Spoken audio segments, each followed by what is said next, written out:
Good morning, friends. So, today we are going to be talking about money and not in the way that you would expect.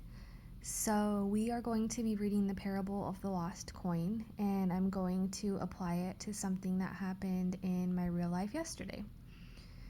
So, when you are a stander, when you have been in separation, right, from your husband or your wife and you're the standing spouse, you're standing for your marriage, you're standing in the gap and praying for them that they're going to come back home.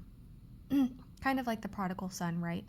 You just are believing for that. You're believing God for that. Okay.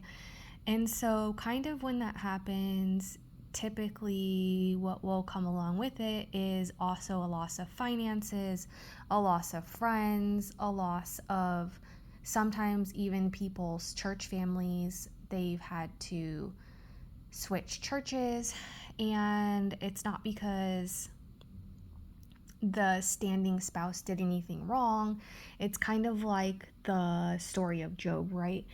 Like in the story of Job, basically he had committed his life to God, and the enemy was like, I'm going around the earth searching and searching, and I found your servant Job. What about him? Can I test him? And God's like, okay, go ahead, but just don't place any harm on the man. And so that's kind of what's happening in a lot of the standing situations, okay?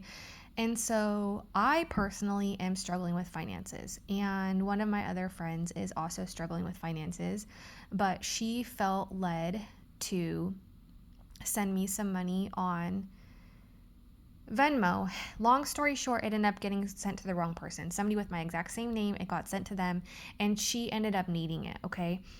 And she went and she tried to get the money back. And the person actually ended up sending it back to her. And her and I kind of decided together, like, this person needs this money. And she sent it back to her. And so it reminded me of the parable of the lost coin, right? It says, or suppose a woman has 10 silver coins and loses one. Doesn't she light a lamp, sweep the house, and search carefully until she finds it? So my friend thought that she had lost money and she was looking for it.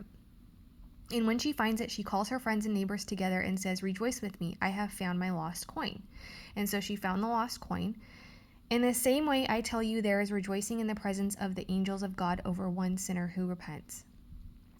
And so this is a situation where it was foreshadowing for the future for our spouses, okay, right? Like, we are going to be so excited, and God's going to be so excited, and the angels are going to be so excited when the prodigal spouse, who's the sinner right now, comes back home, right?